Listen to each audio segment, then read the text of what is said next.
Alhamdulillah nahmaduhu wa nasta'inuhu wa nastaghfiruhu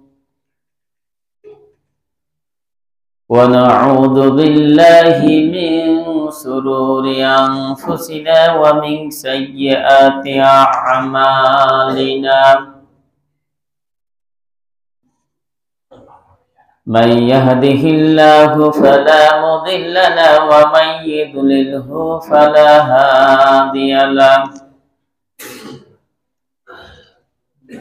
ونشهد أن لا إله إلا الله وحده لا شريك له الذي أرسله بالحق بشيرا ونذيرا وداعيا إلى الله بإذنه وسراجا منيرا. أما بعد، أعوذ بالله من الشيطان الرجيم. بسم الله الرحمن الرحيم. سنة من قد أرسلنا قبلك من رسلنا ولا تجد لسنتنا تحويلا. أقم الصلاة لدلوك الشمس إلى غسق الليل وقرآن الفجر إن قرآن الفجر كان مشهودا.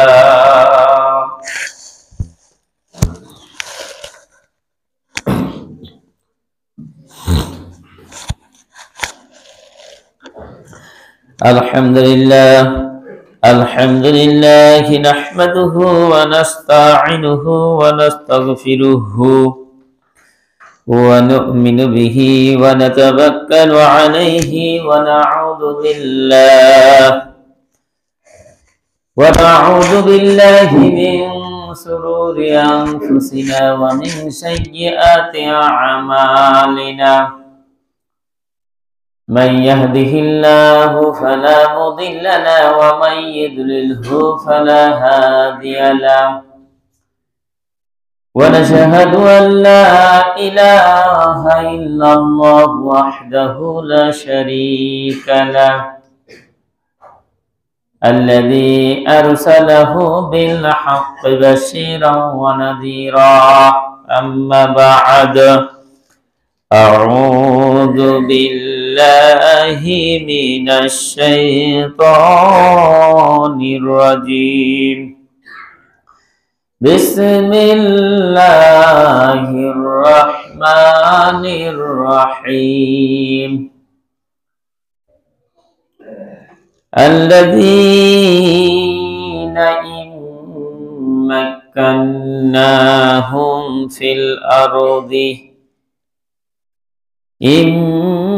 مكناهم في الأرض أقاموا الصلاة وآتوا الزكاة وأمروا بالمعروف ونهوا عن المنكر ولله عاقبة الأمور.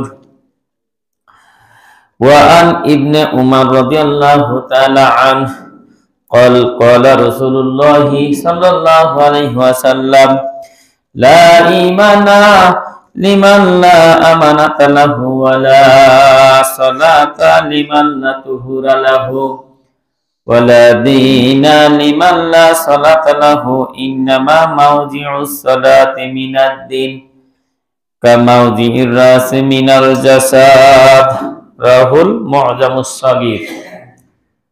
আলহামদুলিল্লাহ, আমরা সর্বপ্রথমে সেই মহান রব্বুল ইজ্জাতের দরবারে শুকরিয়া জ্ঞাপন করছি, যে মহান রব্বুল আলামিন আমাদেরকে জুমার মসজিদে জুমার নামাজ আদায় করার জন্য আসার তৌফিক দান করেছেন। এই জন্য সর্বপ্রথমে সেই মহান রব্বুল ইজ্জাতের দরবারে কালিমাতুশ শুকর আদায় করছি। সকলে বলছি আলহামদুলিল্লাহ। লক্ষ কোটি দুরূদ ও তাসলিমা বর্ষিত হোক বিশ্ব নবীর প্রতি, সকলে বলছি সাল্লাল্লাহু আলাইহি ওয়াসাল্লাম। সম্মানিত হাজিরিন, আমরা গত জুমায় শুনছিলাম নামাজের শিক্ষা, সালাতের শিক্ষা। সালাত আমাদেরকে কি কি শিক্ষা দেয়, তার মধ্যে আমরা কয়েকটি পয়েন্টের উপর আলোচনা শুনেছিলাম। এক নাম্বার শুনেছিলাম আল্লাহর আনুগত্য। প্রত্যেকটা ইবাদতে নামাজ আমাদেরকে শিক্ষা দেয় যে আল্লাহর আনুগত্য করেই প্রত্যেকটা ইবাদত করা লাগবে। দুই নাম্বার নামাজের শিক্ষা ছিল সময়ানুবর্তিতা, অর্থাৎ প্রত্যেকটা ইবাদতের একটা নির্দিষ্ট সময় রয়েছে। নামাজ যেমন নির্দিষ্ট সময় আমরা নামাজ পড়া লাগবে, এই নামাজ থেকে প্রত্যেকটা ইবাদত আপনার নির্দিষ্ট সময়ে করা লাগবে। দুই নাম্বার শিক্ষা ছিল। তিন নাম্বার শিক্ষা যেটা আলোচনা করছিলাম যে নেতা নির্বাচন, এবং চার নাম্বার শিক্ষা যেটা আলোচনা করছিলাম নেতার আনুগত্য। তো নেতার আনুগত্য এটা যেহেতু বেশি আলোচনা করতে পারিনি, আজকে আমরা এই 4 নাম্বার শিক্ষা নেতার আনুগত্য থেকে শুরু করি। সম্মানিত উপস্থিতি, আমরা যারা মুসলমান রয়েছি, সারা পৃথিবীর মুসলমান যখন মসজিদে চলে আসে, সারা পৃথিবীর মুসলমান যখন মসজিদে চলে আসে, ওই মুসল্লির মধ্যে ইমাম দেখা যায় ম্যাক্সিমামই কিন্তু আমাদের বাংলাদেশ সহ ওই সৌদি আরব বাদ দিয়ে, সৌদি আরবে হয়তো সরকারিভাবে সম্ভবত ইমামদের বেতন দেওয়া হয়, সরকারি মুফতি তারাই কাজী, এই বাদ দিয়ে পৃথিবীর অন্যান্য দেশে ইমামদের তেমনটা কোনো ভ্যালু নাই। দেখা যায় ইমামরা হচ্ছে সবচাইতে নিচু পর্যায়ের একটা সমাজে অবস্থান করে, যদিও আমরা তাকে ইমাম মানি।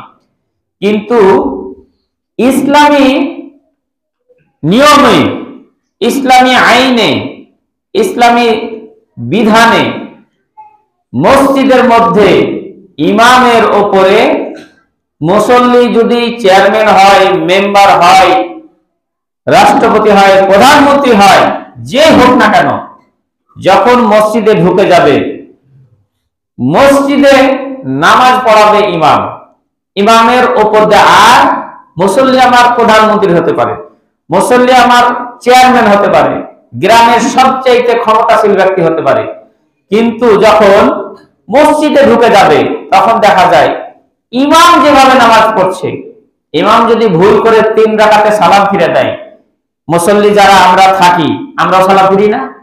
আমরাও সালাম ফিরে দিই। তারপর হয়তো বলি যে ইমাম সাহেব ভুল হয়ে গেছে, আবার আরেক রাকাত পড়ে সালাত সিজদা দিই, আবার ইমামের নিয়ম আমরা ফলো করি। তার মানে কি, ইমাম যদি ভুল করে মুসল্লিও ভুল করে, ইমাম যদি সঠিক করে মুসল্লিও সঠিক করে। ইমামের ওপর যা কোনো মুসল্লি কথা বলতে পারে না, বলা উচিত না, নিয়মও না। এই নিয়মটা আমরা মসজিদে এসে মানি। আল্লাহ সুবহানাহু ওয়া তাআলা নামাজের এই শিক্ষা গোটা মুসলমানকে, গোটা পৃথিবীবাসীকে শিখিয়ে দিচ্ছে যে একজন ইমামের ওপর যেন কোনো মুসল্লি কথা বলতে পারে না। সমাজের যিনি ইমাম হবেন উনিও হবেন সেই রকম ইমামের মতন। কারণ নেতা নির্বাচন যখন করি, আপনারা দেখেন, আমরা দেখি, কমিটির মধ্যে যদি একজন লোক নামাজও না পড়ে, কারণ আমরা আজকালকার মুসলমান দেশগুলো বা এটা একটা ট্র্যাডিশন হয়ে গেছে, যার টাকা সেই মসজিদের সভাপতি, মুখে দাড়ি থাক আর না থাক, ও নামাজ পড়ুক আর না পড়ুক, একটা ক্ষমতার বলে হয়তো সভাপতি, সেক্রেটারি, অথবা টাকা পাবে যে সুদের ব্যবস্থা করছে, ঘুষের ব্যবস্থা করছে, সমস্যা নাই, তাকে সভাপতি করো, তাকে জালসা সভাপতি করো, তাকে কমিটির সেক্রেটারি করো, একটাই উদ্দেশ্য থাকে যে কিছু নেওয়ার জন্য, কিছু টাকা আমরা মসজিদ করব, টাকা দরকার আছে, আমরা মাহফিল করব, টাকা দরকার আছে, আমরা গোরস্থান করব, টাকা দরকার আছে।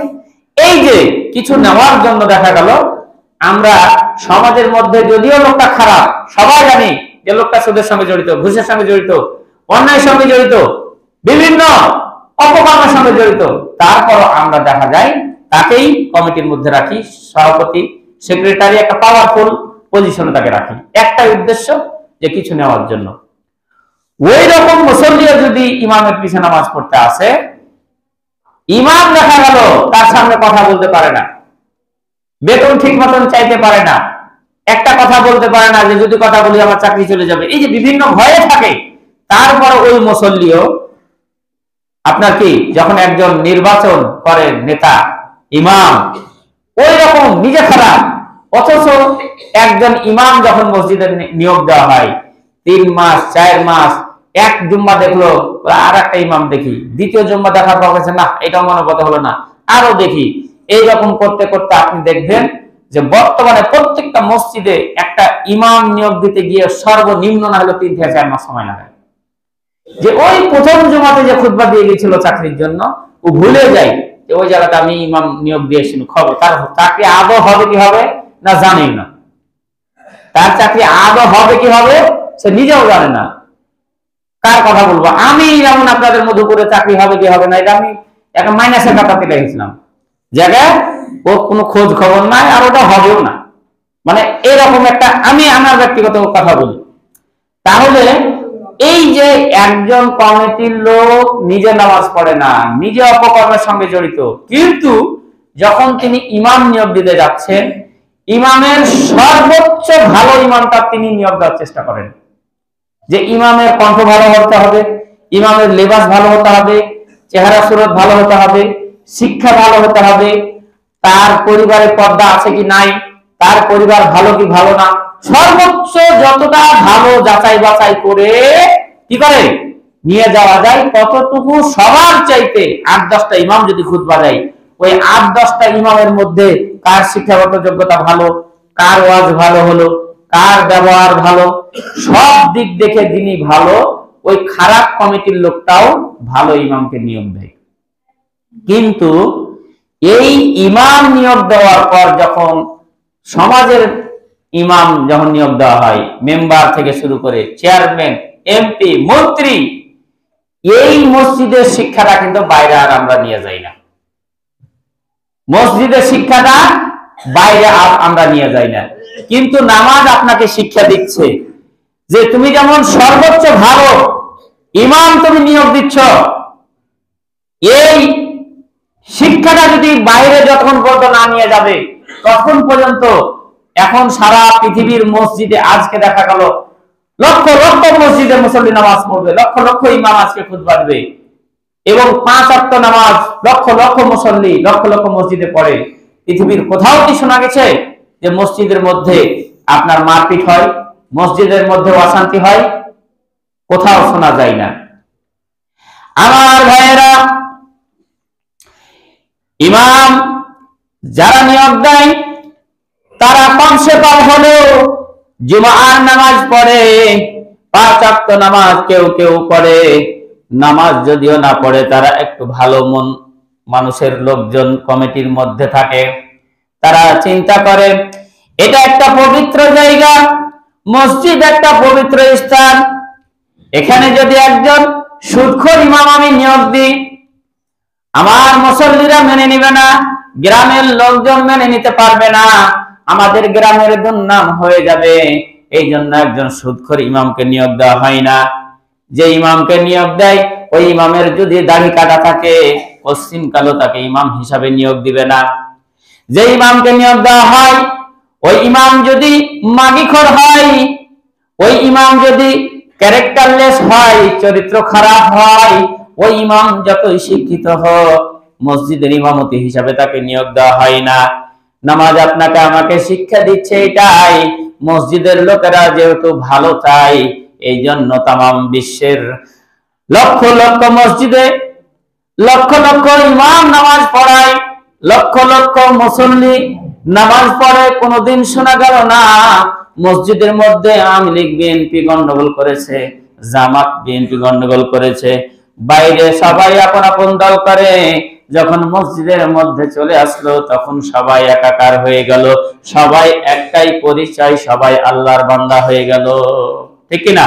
তাহলে এই যে দেখেন যে আমরা কত মারামারি করি, এক ভাই আর এক ভাইয়ের সঙ্গে আমরা যোগাযোগ রাখি না, একটাই দ্বন্দ্ব, ওই বিএনপি, ওই হচ্ছে আওয়ামী লীগ, ওই জামাত, ওই জাসদ, ওই জাতীয় পার্টি।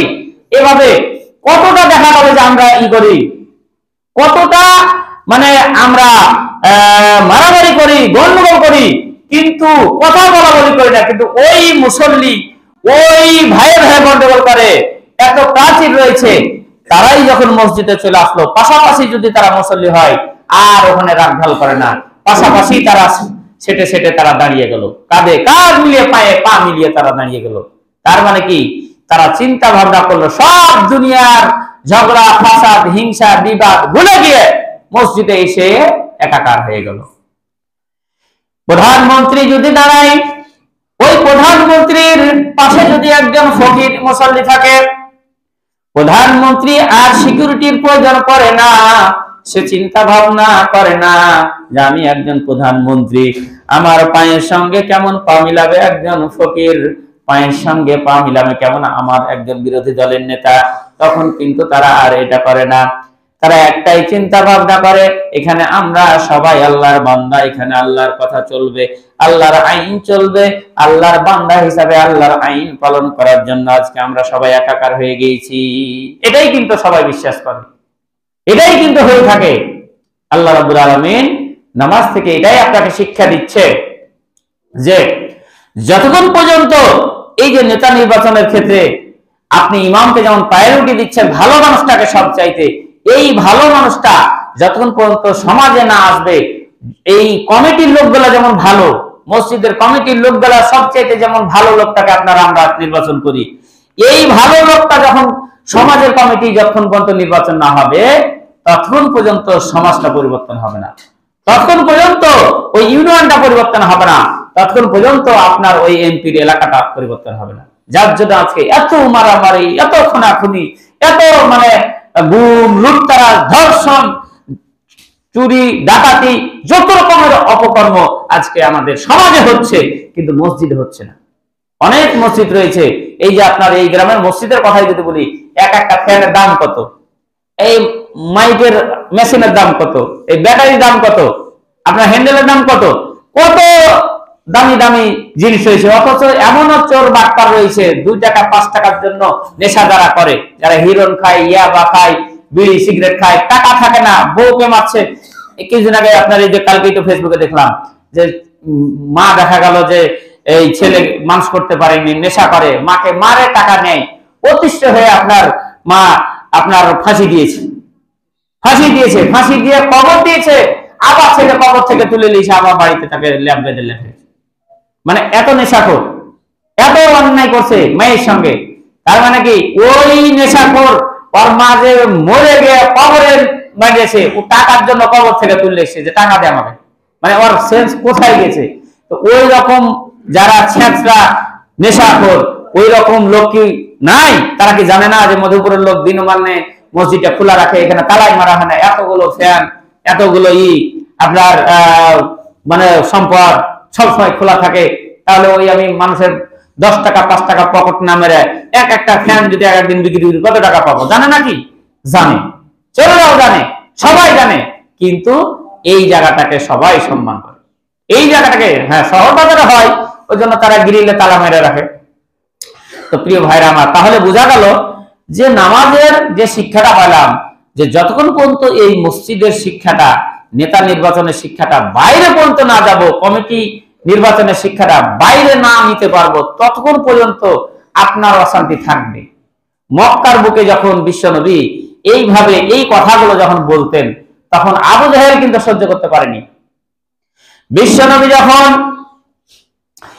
এই সমস্ত কোরআনের দাওয়াত, নামাজের দাওয়াত, আল্লাহর বিধানের কথা যখন মক্কাবাসীর সামনে তুলে ধরতে লাগলেন, তখন কাফের নেতা আবু জাহেল চিন্তা ভাবনা করলো তামাম মক্কার মানুষ যদি এভাবে মুহাম্মাদের দলে চলে যায়, মুহাম্মাদের কথা যদি শুনে, এমন এক সময় আসবে মক্কার সমস্ত মানুষ মুশরিক থেকে মুসলমান হয়ে যাবে।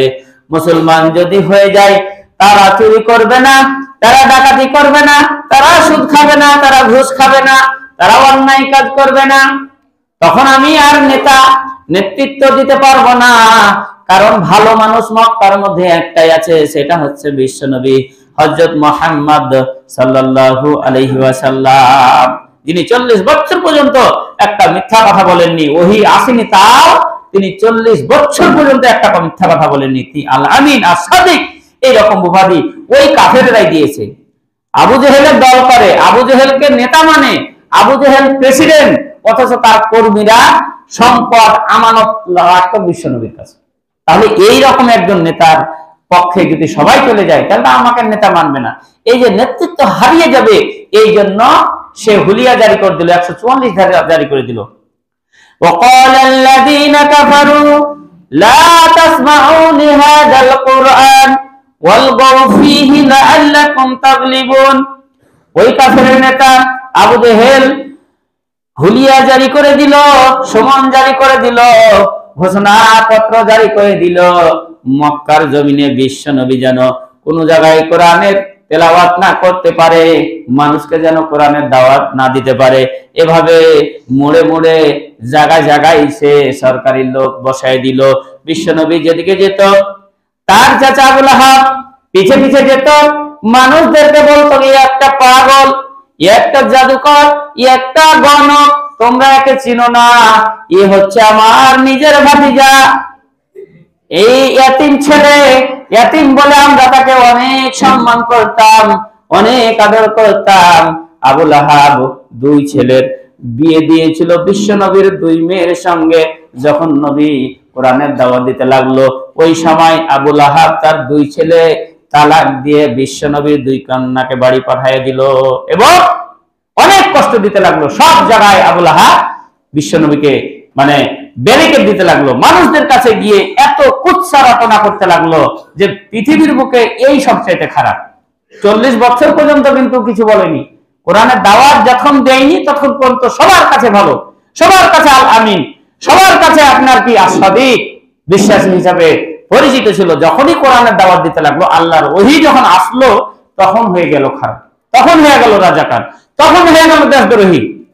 আপনি চিন্তা ভাবনা করবেন, এই যে আপনি আমি আপনাদের ইমাম, এখন মনে করেন আমি আছি, আমি এখন বালানগরের আরবি লেকচারার, এখন সবার কাছে ভালো, এখন সবার কাছে ভালো।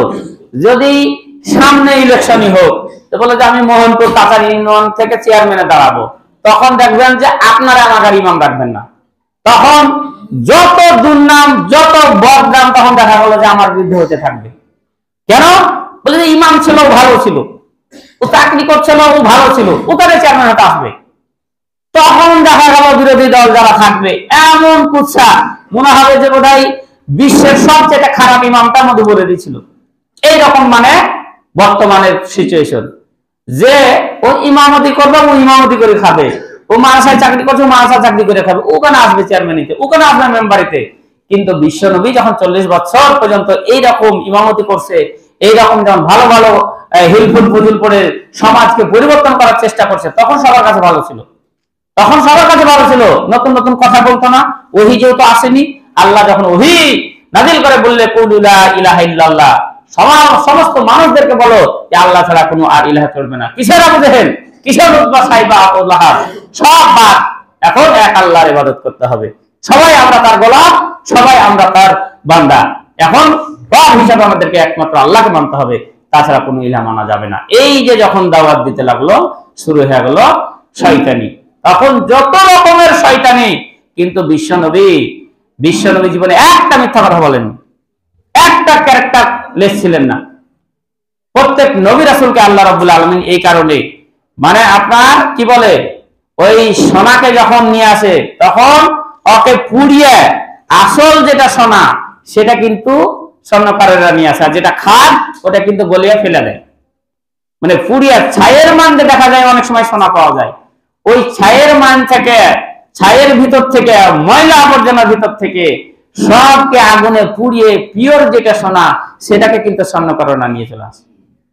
তো আল্লাহ রাব্বুল আলামিন যাদেরকে ওহী দিবেন, যাদেরকে নবী রাসূল বানাবেন, ছোট থেকেই ওভাবে পুড়িয়ে তাদেরকে একদম স্বর্ণের মতন করে এমন ভাবে ওই সমাজে আল্লাহ মানুষ করেছেন যাতে কোনো মানুষ নবুয়তের পর তার সামান্য পরিমাণে ভুল ধরতে না পারে। প্রত্যেক নবী রাসূল, তারপরে নবী রাসূলের কি ভুল ধরা ছাড়ছে? এটা ছাড়বে না। এক শ্রেণীর লোক রয়েছে তারা ক্ষমতা লোভী, তারা মনে হবে যে এদেরকে যদি নেতা মানি তাহলে তো আমাদের সব শেষ। এটা আবু জেহেলও করেছিল, ফেরাউনও করেছিল, নমরুদও করেছিল, আবু লাহাব করেছিল, ওয়ালিদ বিন মুগিরা করেছিল।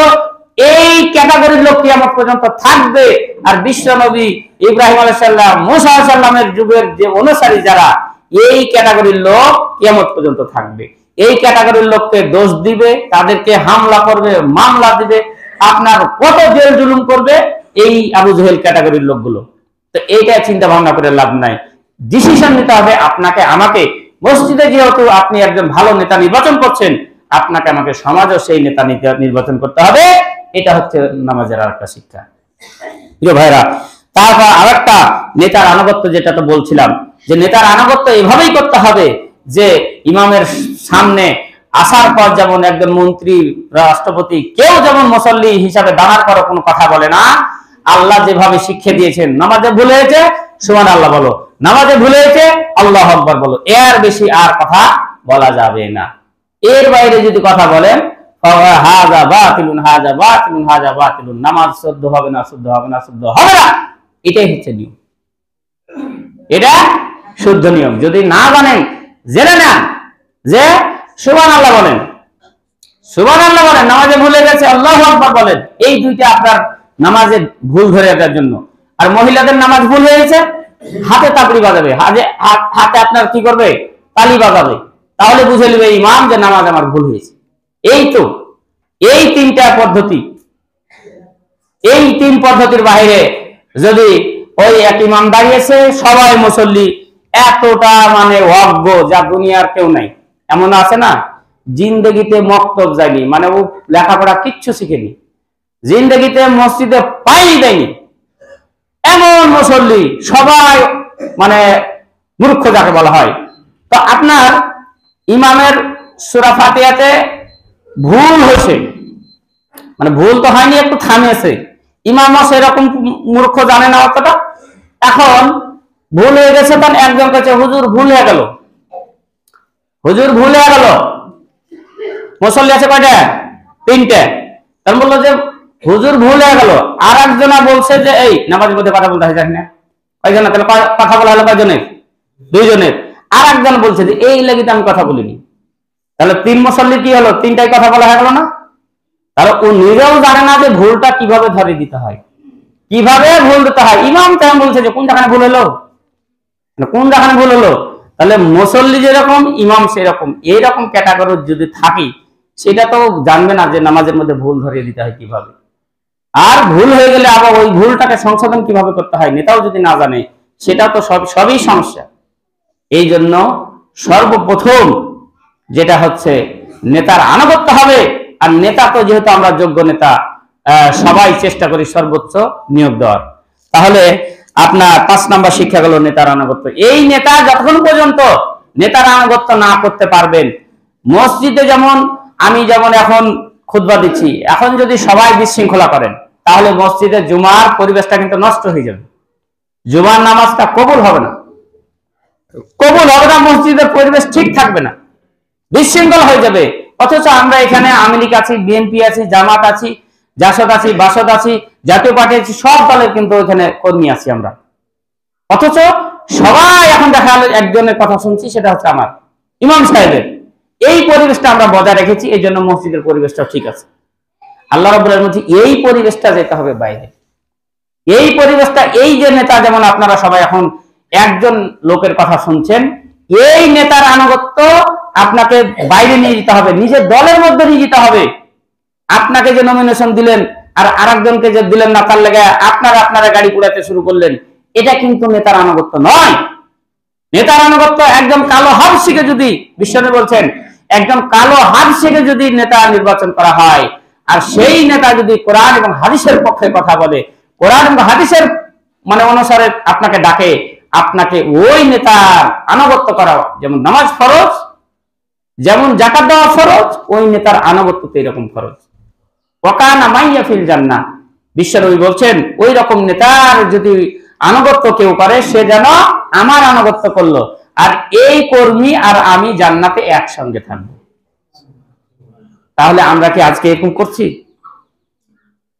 আমরা করছি কি? যখন নির্বাচন করলো না, তখন আমার অনুসরণে আমরা রাতের অন্ধকারে গাড়ি পোড়াচ্ছি, আমরা দেখা গেল যে আপনার বাড়ি ঘড়ি পুড়িয়ে দিচ্ছি, মানে বিশৃঙ্খলা সৃষ্টি করছি। মানে আমি চাচ্ছি, আমার দলের নেতাকে বুঝাতে চাচ্ছি এটা, যে আমার কত পাওয়ার দেখো, আমাকে দাও, না হলে তোমার এই এলাকাতে খাওয়া নাই, তোমার দল খাওয়া নাই, মানে এইরকম একটা বুঝাতে চাচ্ছি।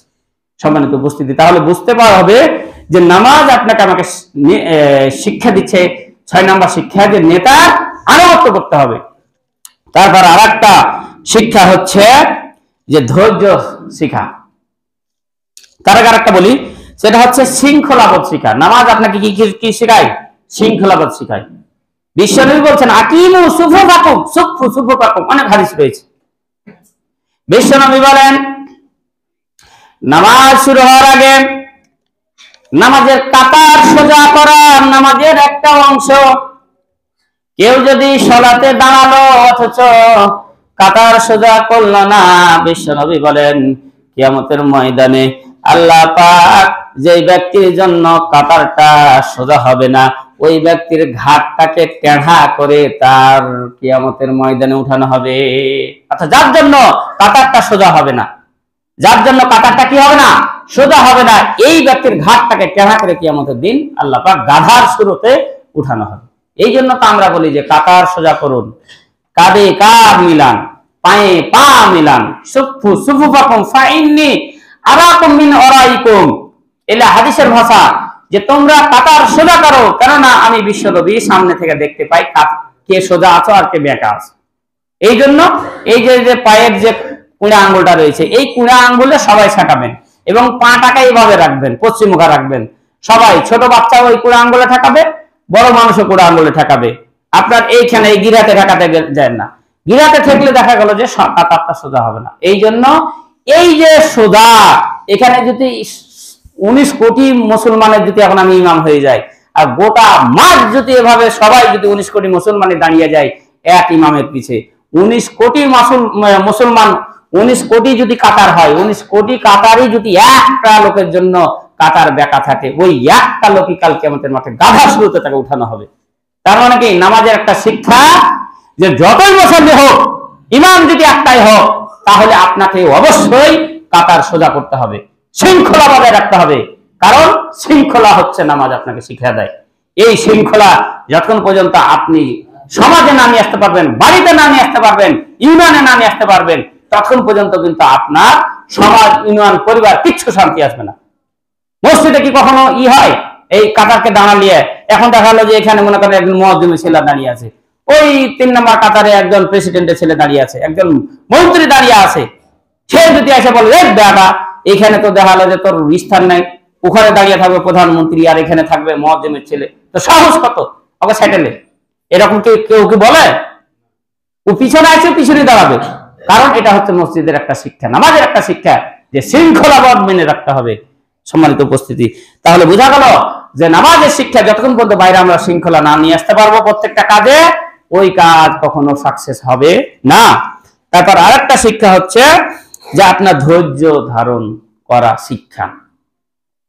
আল্লাহ রাব্বুল আলামিন বলেন ইয়া আইয়ুহাল্লাযীনা আমানুস্তাঈনু বিস-সাবরি ওয়াস-সালাহ ইন্নাল্লাহা মা'আস-সাবিরিন। আল্লাহ পাক বলেন, হে ঈমানদারগণেরা, তোমরা আল্লাহর কাছে সাহায্য চাও দুইটা জিনিস দিয়া, আমানুসবিরু ওয়া সাবিরু ওয়া রাবিতু, ধৈর্য এবং নামাজের মাধ্যমে আল্লাহর কাছে তোমরা সাহায্য প্রার্থনা করো। ধৈর্য এবং নামাজের মাধ্যমে।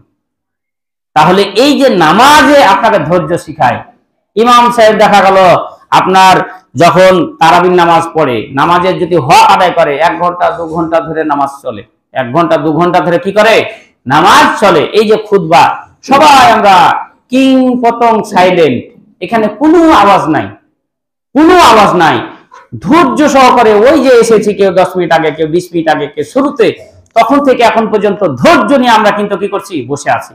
তাহলে নামাজ আপনাকে শিখায় ধৈর্য।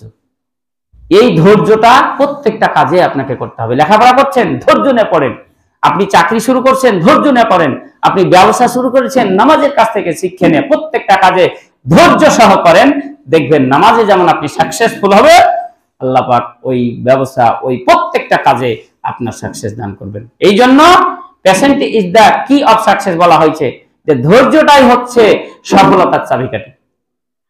ধৈর্য যে যত ধরতে পারবে ততটা, দেখা গেল যে আজকে এই যে আসার আগে এই বেস্টার আরমানের একটা ভিডিও দেখছিলাম, যে 8 বছর ধরে দেখা গেল যে ওই আয়না ঘরে যে বন্দি রাখছিল, যেখানে চোখ বাঁধা, এই সে হাবি হাবি, তাহলে এতটা ধৈর্য নিয়ে যে প্রত্যেকটা মুহূর্তে যে এই বোধহয় শেষ, এই বোধহয় এক গুলি করে মারি ফেলবে, এই বোধহয় নিয়ে যে মারি ফেলে দেবে, তাহলে এই যে ধৈর্য ধারণ করছিল, এবং 8টা বছর পর দেখা গেল তার হায়াত আছে, তাকে দুনিয়াতে মানে এই আলো বাতাসে ফিরিয়ে দিয়েছে আল্লাহ। তো ধৈর্য যদি কখনো হারা হয়ে যান, সাকসেস হতে পারবেন না। সম্মানিত বুঝলেন, নামাজের একটা শিক্ষা যে ধৈর্য লাভ করা। তারপর আরেকটা শিক্ষা হচ্ছে যে মনোযোগ বৃদ্ধি।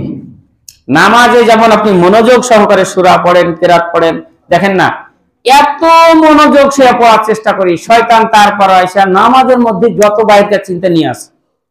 সূরা পড়তে গেছি, দেখা গেল যে আপনার কি হয়, এক সূরা থেকে আরেক সূরা অনেক সময় চলে যায় না, মানে এক আয়াত থেকে আরেক আয়াত চলে যায় না। তার মানে এত মনোযোগ সহকারে বলার চেষ্টা করি, তারপর দেখা গেল যে 2 রাকাত হলো না 3 রাকাত হলো, 2 বার সুবহানাল্লাহ বললাম না 3 বার সুবহানাল্লাহ বললাম, এইরকম কিন্তু অনেক সময় হয়ে যায়। তার মানে কি, নামাজে আপনাকে মনোযোগ, যে যত মনোযোগী হবে তার তত নামাজটা আল্লাহ পাক কবুল করবে, নামাজটা সুন্দর হবে।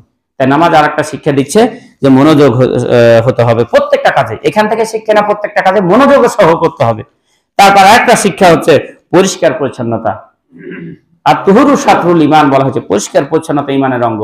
নামাজ পড়তে এসেছেন, আপনার এখনো যদি মনে করেন আমি নামাজ পড়ছি, আমি ইমাম, আমারই যদি বাই ছেড়ে যায়, আমারই যদি পাদা হয়ে যায়, তাহলে আমি, এটাও বলা হয়েছে যে আপনি এই সামনেকার যে মুসল্লি মুয়াজ্জিম আছে, একে দাঁড় করে দেয়া চলে যেতে হবে।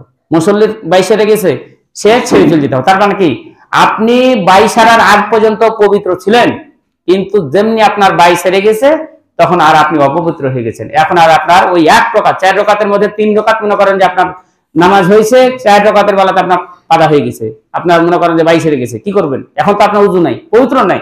এই জন্য আপনাকে তখনই নামাজ ছেড়ে যে আপনাকে এসা পাজামাত ধরতে হবে। যদি ওই সালামও ফিরা দেয় ইমাম, আপনি আর 1 রাকাত একা একা পড়ে আপনি সালাম ফিরবেন, মানে 3 রাকাতে পড়ে গেছেন আপনি। এইটা হচ্ছে নামাজের একটা শিক্ষা, যে পরিষ্কার পরিচ্ছন্নতা ছাড়া নামাজ যেমন হয় না, প্রত্যেকটা কাজে আপনাকে পরিষ্কার পরিচ্ছন্নতা থাকতে হবে। যাই হোক, সময় শেষে গেছে, অনেক শিক্ষা রয়েছে। আল্লাহ পাক আমাদের সকলকে যেন নামাজ থেকে এই সমস্ত শিক্ষাগুলো আমাদের পরিবারে, আমাদের ব্যক্তি জীবনে, আমাদের সমাজে, আমাদের রাষ্ট্রে নেওয়ার তৌফিক